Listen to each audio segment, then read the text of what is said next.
Lesson 11, Day 2. Conditional relative frequencies and association. Today we're going to focus specifically on our bullet number 2 here and determining an association between two categorical variables. We're still talking about row and column conditional relative frequencies as well. So open up to page 22 and we're looking specifically at Exploratory Challenge 2 to start our day. Okay, so Exploratory Challenge 2, possible association based on conditional relative frequencies. Two categorical variables are associated if the row conditional relative frequencies, or it could be column, are different for the row or column of a table.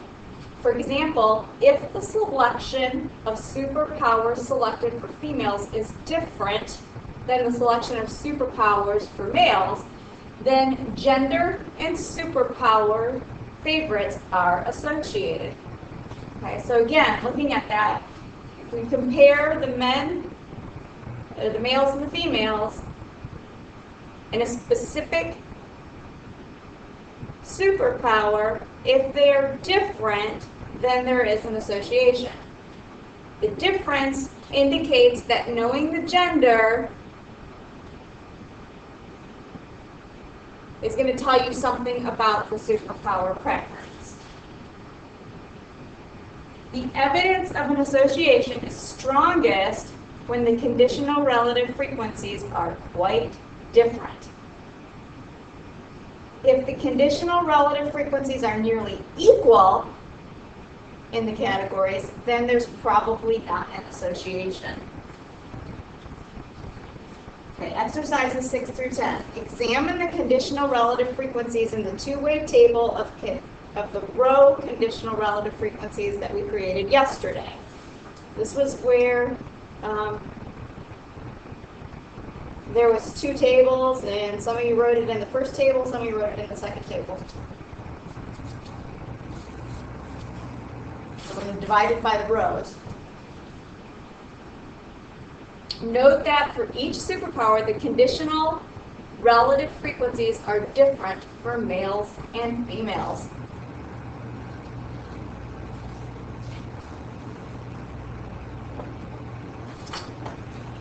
It says, for what superpowers would you say, number 6, for what superpowers would you say that the conditional relative frequencies for females and males are very different?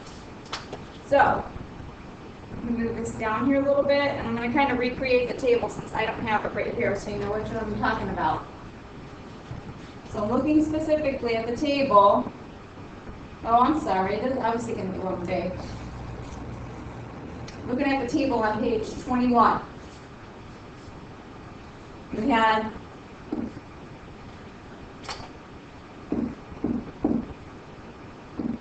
females and males,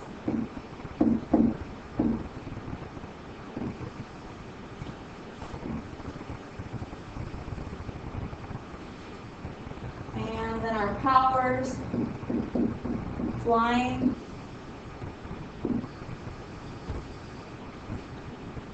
freeze time,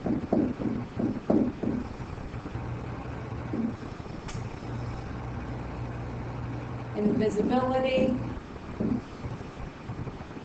super strength,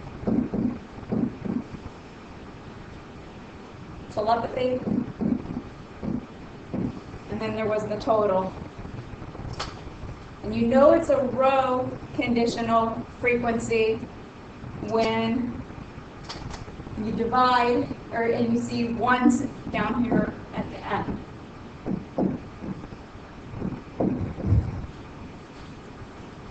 Okay, so females came out to 0.21 or 21%. I like to refer to the percents, it makes it a little easier to talk about it. This one came out to 0.26 or 26%. This one came out to 0.21 or 21%. This one came out to actually 0.004, which would be 0.4%, not even a half of a percent. This one came out to 0.31, which would be 31%. And for the males, this one came out to 0.23, so 23%. This one came out to 0.31, so 31%. 0.12, so 12%. This one's 0.11, so 11%. And this one came out to 0.21, so 21%. So the question says, for what superpowers would you say that the conditional relative frequencies for the females and males are very different? So the ones where they're the most different, it looks like it might be either 26 to 31. That's a difference of 5. Let's see, here we got 0.31 to 21. That's 10, so that's even bigger. Or this one's 0.4 to 11, and that's actually a little more than 10. So it's looking like it might be the superstring has the biggest difference. So I'm going to say it's superstring.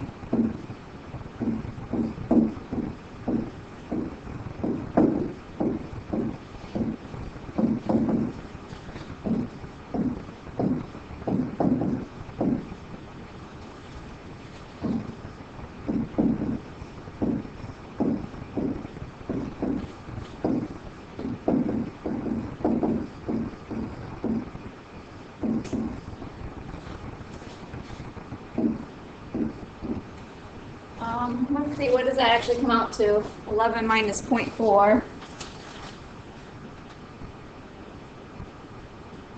Yeah, it's 10.6, whereas from 21 to 31 was just 10. So that's actually a 10.6% difference. So that one's actually the biggest difference.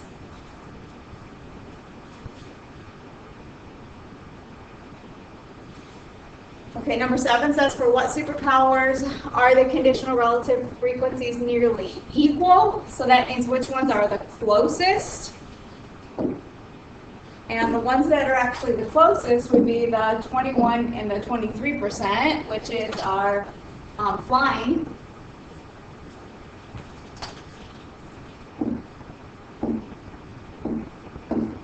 So to fly,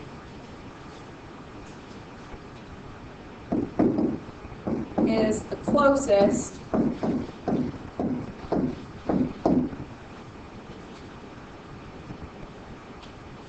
difference.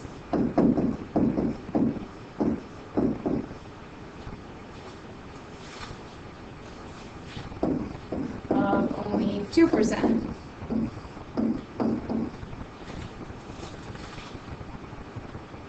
Suppose a student is selected at random from the students who completed the survey. Would knowing the student's gender be helpful in predicting which superpower this student selected? And I would say yes.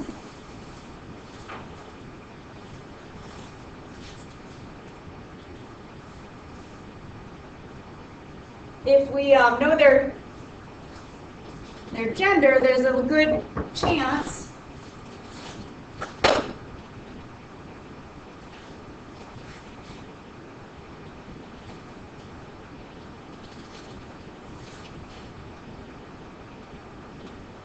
Okay, so again, I would say yes, because by knowing their gender, it looks like there's a strong relationship. Most of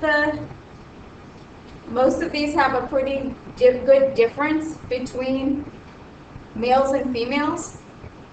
So by knowing their difference, you would be able to, or excuse me, by knowing their gender, it looks like we could probably predict which superpower they like.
So if there's a difference, then there's probably an association between superpowers and the genders. The only one that doesn't seem to have a big difference is flying. Even the invisibility has a difference. That one actually had a difference of 9. So that one was another one that had a big difference. Okay. All right, next question says, is there evidence of an association between genders and a favorite superpower? And that's kind of asking the same thing. So yes, and again, actually we can even show it now. Yes,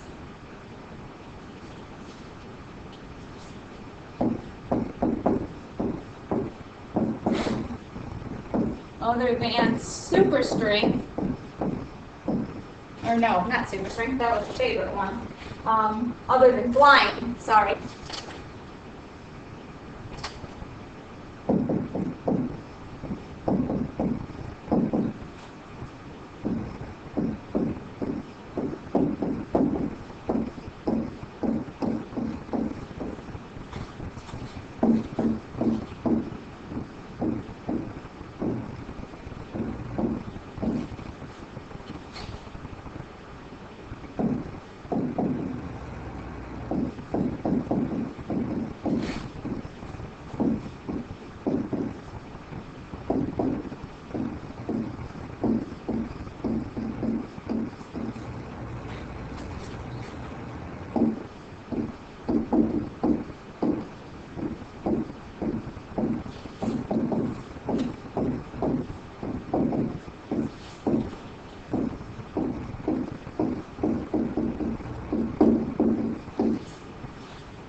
Okay, so other than to fly, all of the superpowers have a big difference between the genders, which means there is an association. Okay, we're going to move on and talk about something other than superpowers finally.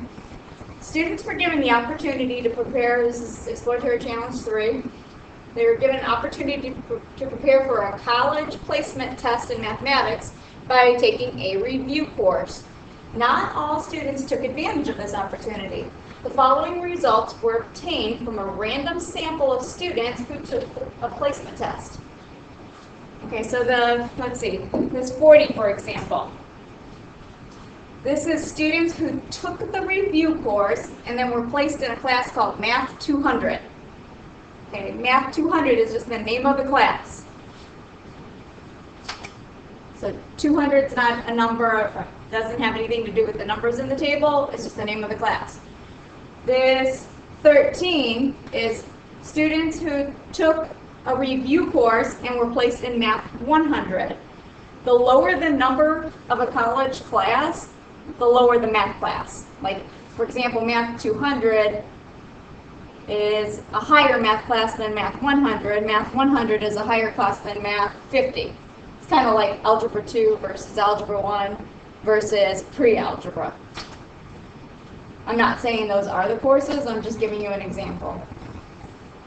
Okay, so students that did not take a review course that were placed in Math 200, there were only 10 of those, which you would expect there wouldn't be nearly as many that were placed in the high math class if they didn't take a review course. Okay, students that did not take a review course that were placed in Math 100, there were 15. Students that did not take a review course that were placed in Math 50, there were 15. Okay, and then we've got our totals on the bottom and our totals on the side. So looking at some questions, the first thing says, let's construct a row conditional relative frequency. So remember, the row is when we divide by the row totals. So for students that took a review course, we're going to divide everything by 60. So in this one, we'll take 40 divided by 60, 13 divided by 60, 7 divided by 60, and 60 divided by 60. So all of our totals down here should come out to 1 for the row. Rows go across, columns go up and down. I always say columns hold up buildings. Okay, for the second row, we're going to take that row and divide it by 40. So this one would be 10 divided by 40, 15 divided by 40, 15 divided by 40, and 40 divided by 40. And for the last row, everything's getting divided by 100. So 50 divided by 100, 28 divided by 100, and 22 divided by 100, and 100 divided by 100.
Okay, so there's our table.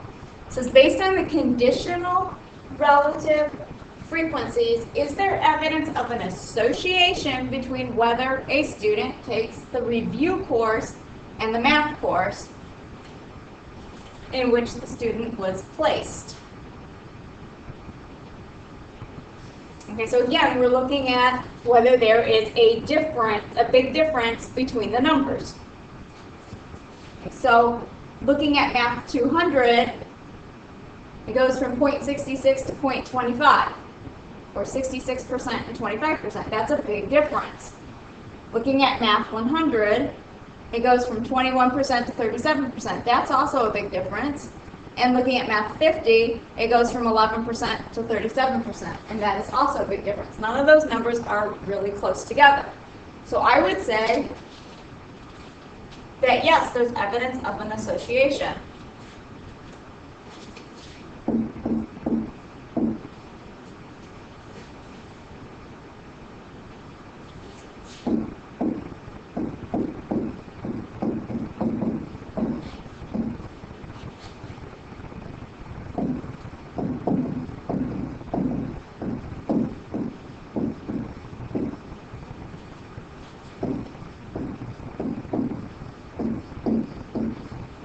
So all of the differences between whether a student takes a review course or not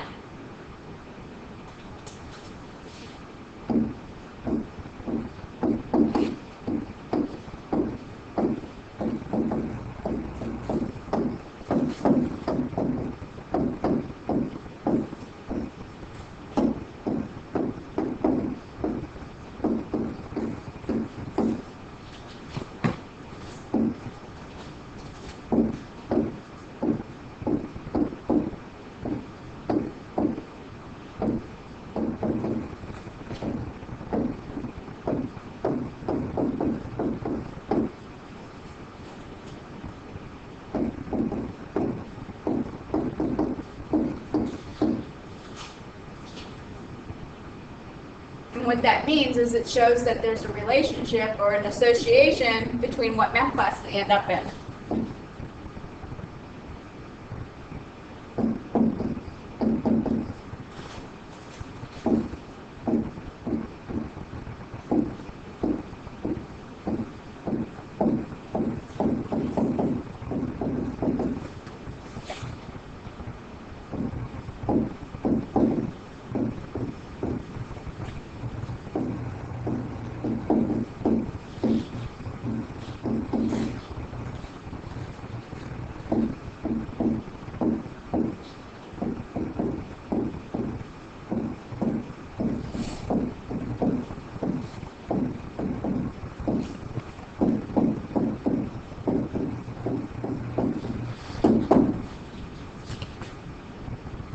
Okay.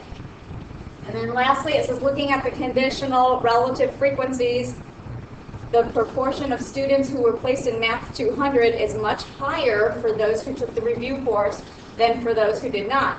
One possible explanation is that taking the review course caused improvement in placement tests. What's another possible explanation?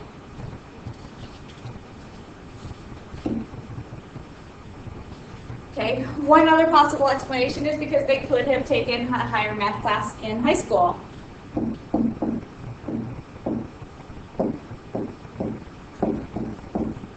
It doesn't say what classes they took in high school.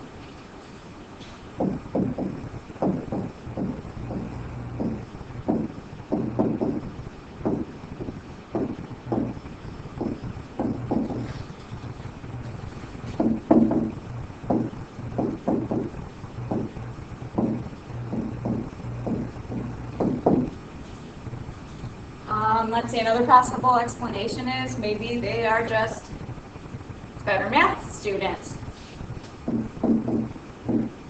Maybe they have better memories.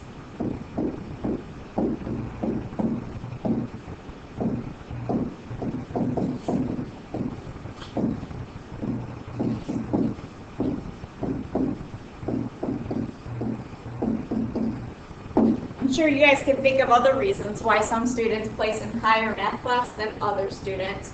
If you have another one that you want to add to the list, please feel free.